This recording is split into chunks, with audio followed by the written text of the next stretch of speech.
पहला सूत्र मेरा आप लोगों के लिए ये है कि जब आप किसी को पसंद करें और वो आपको पसंद ना करे तो टेंशन नहीं लेनी है, तेजाब तो नहीं उठाना है। ठीक, कई लोग इस मूड में रहते हैं, मुझे पसंद नहीं करेगी, मैं राजा हूं, मैं नवाब हूं, मुझे पसंद नहीं करेगी। अरे तू क्या है भाई, नहीं पसंद हो तो नहीं पसंद हो, ये क्या बात हुई? सबसे पहले अपने अंदर से लोकतांत्रिक बनिए, डेमोक्रेटिक बनिए। जैसे आपको हक है किसी व्यक्ति को पसंद करने का, उसको भी हक है किसी को पसंद या नापसंद करने का। यदि कोई ऐसा व्यक्ति जिसको आप पसंद नहीं करते वो आपको प्रपोज करे तो आप उसको मना ही तो करेंगे। बस मना इज्जत से कीजिए, किसी को बेआबरू करके मत भेजिए। ये नहीं कि अच्छा तुम शीशा देखा है कभी, रुको रुको आईना मेरी जेब में लो, ऐसे नहीं करना है। बड़े बेआबरू होकर तेरे कूचे से हम निकले, वो वाला भाव जो गालिब को आया था वो भाव नहीं आना चाहिए। अगर कोई आपको कभी प्रपोज करे, आप लोगों की उम्र है, ये सब चलता ही होगा आप लोगों के बीच में, मैं आपके टीचर से सामने बोल रहा हूँ लेकिन मैं ऐसा ही हूँ, मैं जानता हूँ कि आपकी उम्र में से होता होगा, सब जानते हैं तो होता ही होगा। कभी किसी से ये उम्मीद मत करना कि वो आपको पसंद करे ही करे। यदि कोई रिजेक्ट करे, बस हाँ रिजेक्शन थोड़ा प्यार से होना चाहिए, बदतमीजी से नहीं होना चाहिए। उसके अधिकारों का उतना ही सम्मान कर रहे हैं जितना आप अपने अधिकार का सम्मान करते हैं कि ठीक है भाई आपको मैं पसंद नहीं, कोई बात नहीं, तू नहीं कोई और सही, कोई और नहीं कोई और सही, बहुत लंबी है जमी मिलेंगे लाख हंसी, इस जमाने में सनम तू अकेली तो नहीं। कितने लोग हैं दुनिया में, ऐसा क्या है? और मैंने बहुत प्यारे प्यारे बच्चों को देखा रोते बिलखते हुए कि मैंने उसको प्रपोज किया, उसने मुझे मना कर दिया। अंकल, छोटे छोटे बच्चे आजकल मुझे लव गुरु मानते हैं अपने आसपास, वो मेरे पास आके ऐसी ऐसी बातें बताते हैं बड़ी क्यूट तोतली आवाज़ में, मैंने उसको प्रपोज किया, उसने मुझे ऐसे ऐसे वाली आवाज़ में एकदम रोते बिलखते हुए। तो मैं बोलता हूँ बधाई हो बहुत बहुत तुम्हें, कॉन्ग्रेचुलेशन। मैंने अपनी ज़िंदगी में ऐसे 50 मामले देखे और 50 में से कम 49 मामले में जब कहीं दिल नहीं लगा, बाद में उससे बेहतर ही व्यक्ति मिला। अगर कभी ऐसा हो ना, मन ही मन में बधाई देना अपने आप को कि बच गया। हाँ बोल देता तो फंस जाती, हाँ बोल देते तो मर जाता। और मन में भाव वही रखना है, तो नहीं कोई और सही बात है, स्ट्रेस नहीं लेना है। मैं जानता हूं कि आपकी उम्र में आसान नहीं होता, आपको रात रात भर सपने आएंगे, बेचैनी होगी, करवटें बदलते रहे सारी रात हम, आपकी कसम आपकी कसम, ये सब ड्रामा होता है, ये फिल्मी गीत है। मुझे गीत कविता इतना याद है कि मुझे हर बात में वही दिमाग में आता है, मैं क्या करूं। ये होता है आपकी उम्र में, पर वो भी एक फेज़ है। अगर ये फेज़ नहीं जिया तो भी क्या जीवन जिया। कभी कभी बेचैनी भी तो होनी चाहिए, वरना ज़िंदगी में मज़ा क्या है। अगर हर चीज़ लिनियर है, हर चीज़ फॉर्मलाइज है, फिर मज़ा क्या है ज़िंदगी में। ये उठापटक, ये बेचैनी, ये घबराहट, ये तनाव संतरास भी तो होना चाहिए कभी कभी ज़िंदगी में। इससे बुरी स्थिति तब होती है जब आप किसी रिलेशनशिप में हैं और वहाँ ब्रेकअप हो जाए, ये भी होता है। देखिए मैं आपको बड़ी खरी खोटी सुनाने के मूड में हूँ। जिस तरह का प्रेम आप लोगों की पीढ़ी में होता है, मैं ये नहीं कहता कि आपकी पीढ़ी ख़राब है, हर पीढ़ी ऐसी होती है, बस ये कि आपकी पीढ़ी को सुविधाएं ज़्यादा मिल गई हैं। हमारी पीढ़ी में ना चिट्ठी लिख के भेजनी पड़ती थी, बड़ा रिस्क होता था। चिट्ठी लिखो कागज़ पे, फिर एक डाकिया ढूंढो भरोसे का, तो भरोसे वाला कुरियर बॉय या कुरियर गर्ल जाके चिट्ठी वहीं दे के आए जहाँ हमने कहा है। ये भी डाउट कहीं किसी और को दे के आ जाए। या कबूतर से बात करो, कबूतर जा जा जा, पहले प्यार की पहली चिट्ठी साजन को दिया। कबूतर का क्या भरोसा किसको दे के आ जाए। लेकिन कितना तनाव था उस ज़माने में। आपके ज़माने में क्या है, सीधे व्हाट्सएप निकाला, खटाक से भेज दिया मैसेज, और नंबर किसी से मांग लिया 1 सेकंड में। नंबर भी नहीं देना है तो किसी, कौन कौन सी ऐप होती है, मैंने सुना कुछ और ऐप्स होती है, मेरा नंबर वाली भी होती है, इंस्टा होता है, एक और भी तो कोई होती है वो जिसमें कार्टून जैसा मुंह बन जाता है, स्नैपचैट। हाँ, स्नैपचैट पे चले गए, मैंने सुना है कि उसमें नंबर भी नहीं देना पड़ता है, ऐसा कुछ चक्कर है। वहाँ ढूंढ लिया। किसी को कुछ कन्वे करना इतना आसान दुनिया में कभी नहीं हुआ था जितना आज आसान है। इन सब के ऊपर टिंडर है, बम्बल है, पता नहीं क्या क्या है, राइट लेफ्ट करते जाना है, उसी में कहानी शुरू। पर ये कहानियाँ जितने हल्के तरीके से शुरू होती हैं, मैं दावे से कह रहा हूँ कि 100 में से 99 अट्रैक्शंस 1 से 2 महीने में ख़त्म हो जाते हैं। क्योंकि आप जिसके प्रति अट्रैक्टेड थे ना, वो तो उसका बाहर का परसोना था। जहाँ परिचय गहरा होता है, असलियत सामने आ जाती है, और जब असलियत सामने आती है, झेलना बड़ा मुश्किल होता है। आपके सपने टूट जाते हैं। आप जिस छवि पे दीवाने हुए थे, वो छवि तो सिर्फ छवि थी, वो तो इंसान नहीं था वैसा।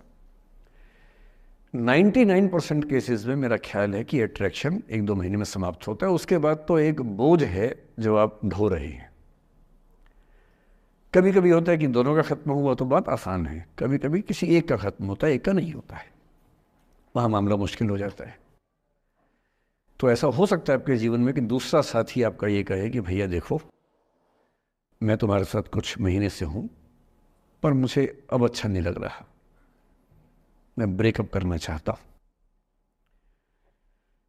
मैं आपसे ये निवेदन करूंगा कि ये मान के मत चलना कि उसने आपको धोखा दिया है, क्योंकि बच्चे तुरंत उस मुद्रा में आते हैं, अच्छा अब मैं कुल्हाड़ी उठा लूंगी, अब मैं तेजाब उठा लूंगा, तूने मुझे धोखा दिया है, तूने मुझे चीट किया है, you are a cheat, you are a liar, you are a पता नहीं क्या क्या। पता, इंग्लिश में गालियाँ बड़ी सुंदर देते हैं बच्चे। मैं ये कहना चाह रहा हूँ कि इस बात की संभावना मान के चलिए कि हो सकता है कि आपके साथ 2 महीने रहने के बाद सच में उसको ये लग जाए कि आपके साथ ट्यूनिंग ठीक नहीं है, या आपको लग जाए कि आपकी ट्यूनिंग उस व्यक्ति के साथ ठीक नहीं है।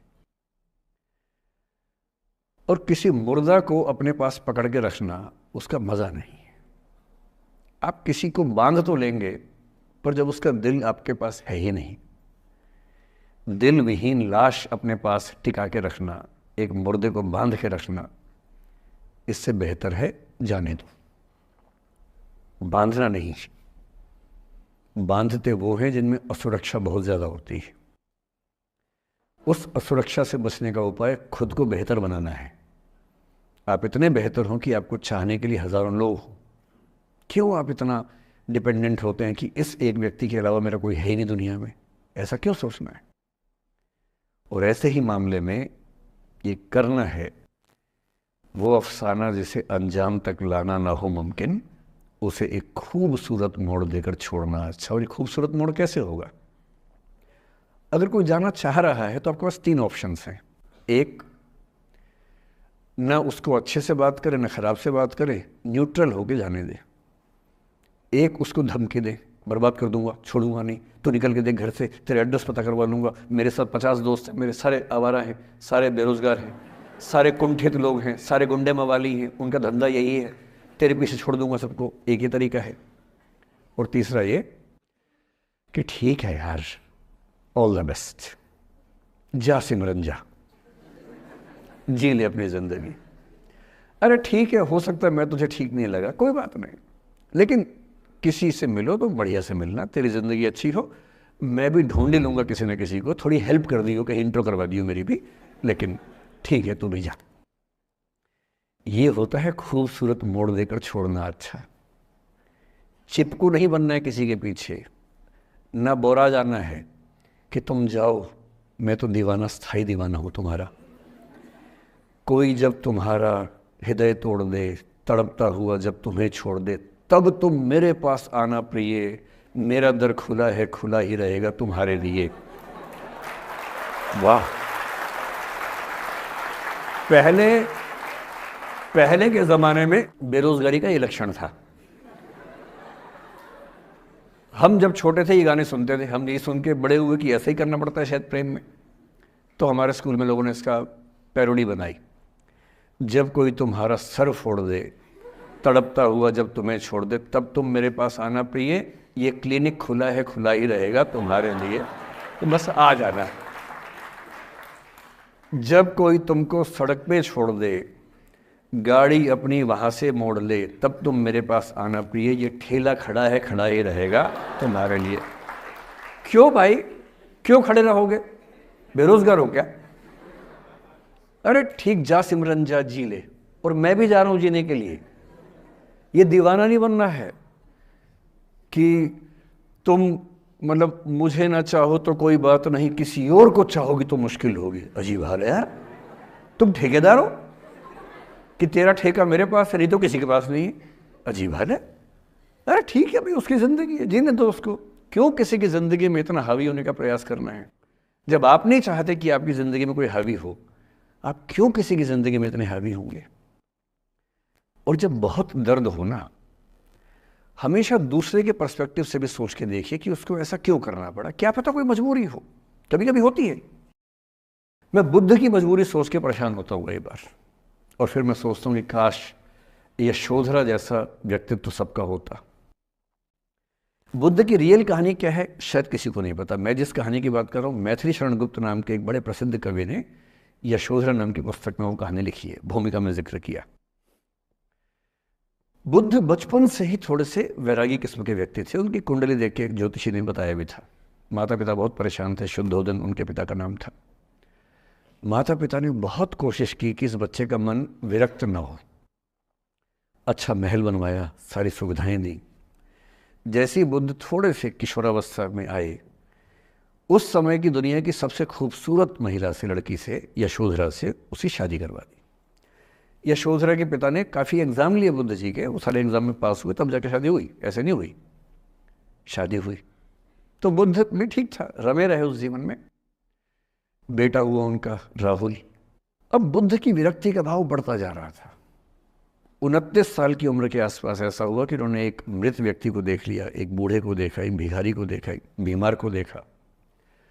विरक्त हो गए और उनका मन हुआ घर छोड़ दूं, ज्ञान की खोज में चला जाऊं। अब ज्ञान की खोज में जाएं, उनको पता है कि भाई मेरी पत्नी भी है, मेरा बेटा भी है, राज्य भी है, कैसे छोड़ दूं? छोड़ना जरूरी है। अंदर की आवाज है कि छोड़ो, तुम इस चीज के लिए नहीं बने हो, तुम्हारा स्वधर्म कुछ और है। बाहर की जिम्मेदारी है कि छोड़ नहीं सकते। मैं अनुमान करता हूं कि बुद्ध ने शायद अपने पिताजी से कहा हो कभी कि पिताजी मैं बहुत परेशान हूं, छोड़ना चाहता हूं। तो पिता ने समझा बुझा के मना किया होगा कि बेटा शोभा नहीं देता, ऐसा मत करो। हो सकता है पत्नी से भी बात की हो, पत्नी ने भी कहा हो कि ये क्या बात हुई, हम सबका जीवन तुम पे टिका है, बच्चा अभी बिस्तर से भी नहीं उतरा है, अभी तो चलना भी नहीं शुरू किया है, तुम ऐसी बात कर रहे हो। इसका जिक्र नहीं मिलता इतिहास में कि ये बात हुई कि नहीं हुई। और एक दिन बुद्ध ने तय किया और वो आधी रात को पत्नी और बेटे को सोता हुआ छोड़ के चले गए। इसको बौद्ध परंपरा में महाभिनिष्क्रमण कहते हैं, बुद्ध का अपने घर से निकल जाना।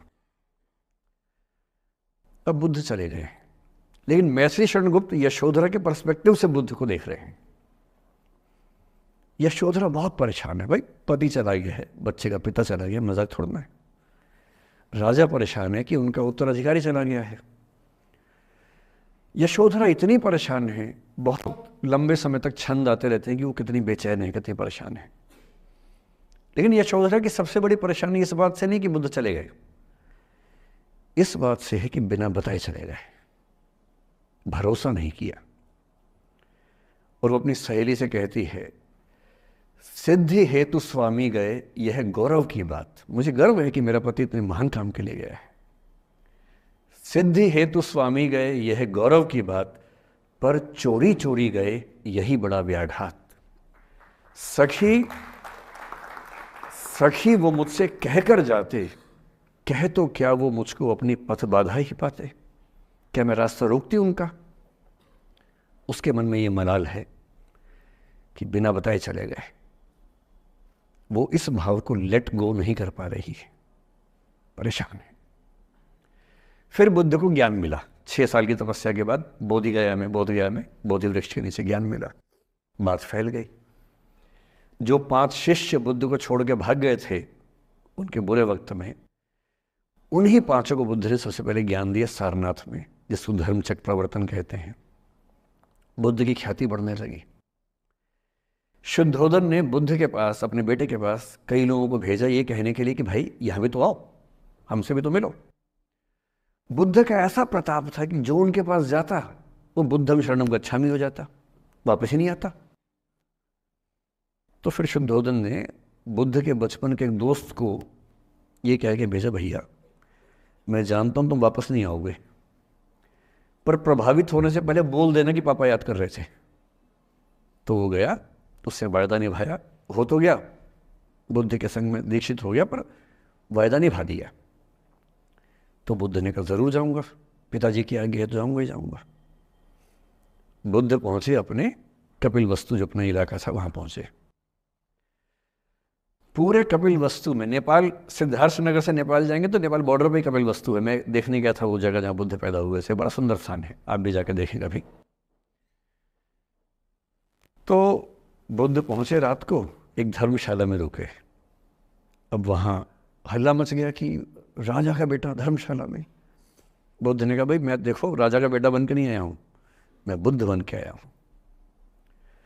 सुबह उठ के भिक्षा मांगने लग गए उस इलाके में, अपने ही पिता के राज्य में। पिता ने सिर पीट लिया कि भाई क्या कर रहे हैं। फिर बुद्ध ने सूचना भिजवाई कि मैं बुद्ध हूँ, बेटा हूँ संयोग से, ठीक है मैं आ रहा हूँ मिलने के लिए, पर मैं बुद्ध होके आया हूँ, मेरी चर्या है, नियम है, मैं भिक्षा से ही जीवन जीता हूँ अपना। ठीक है, पिताजी ने कहा चल कोई बात नहीं। फिर बुद्ध गए पिता से मिलने, पिता से मिले, सबसे मिले, भरी सभा में। लेकिन यशोधरा नहीं आई मिलने के लिए, लेट गो नहीं कर पा रहे थे। उसके मन में दर्द था, छुप के क्यों गया, बता के जाता। बुद्ध ने पूछा पिता से कि यशोधरा कहाँ है, तो बोले कि वो कह रही है कि अगर बुद्ध मिलना चाहेंगे तो खुद ही मिलने आएंगे मुझसे, मैं क्यों जाऊंगी भाई, आत्मसम्मान भी तो कोई चीज़ है, मैं क्यों मिलने जाऊंगी। तो बुद्ध मिलने गए। सोचिए एक कमरे में यशोधरा बैठी है, राहुल साथ में है। अब राहुल थोड़ा सा बड़ा हो गया है, 6-7 साल का है। बुद्ध गए हैं। अब आपके मन में आ रहा है कि बुद्ध वहाँ जाके बोलेंगे सॉरी मैंने गलत किया, I hurt you, I really feel sorry. बुद्ध है वो बुद्ध, वहाँ जाके क्या बोल रहे पता है, भिक्षाम देहि, भिक्षा दो। और यशोधरा कितनी महान महिला रही होगी, उसने अपने बेटे का हाथ बाप के हाथ में दे दिया। लेट गो का इससे महान उदाहरण दुनिया के इतिहास में नहीं है कि चलो आखिर तुमने आके झुक के कुछ मांगा तो सही। उसकी जितनी ईगो थी, अहंकार था, सब विगलित हो गया। और जो औरत परेशान थी कि मुझसे बिना बताए गया, उसने अपने बेटे को दे दिया कि इसको लेके जाओ, क्योंकि मैं जानती हूं कि तुम महान काम कर रहे हो, और तुम महान काम कर रहे हो तो मैं क्यों बीच में आऊंगी भाई। मेरा पति महान काम कर रहा है तो मुझे खुशी होनी चाहिए, और तुम्हारी उस खुशी में मैं क्यों पीछे हटूं। बस मुझे भरोसे में लेके जाते तो और खुश होती।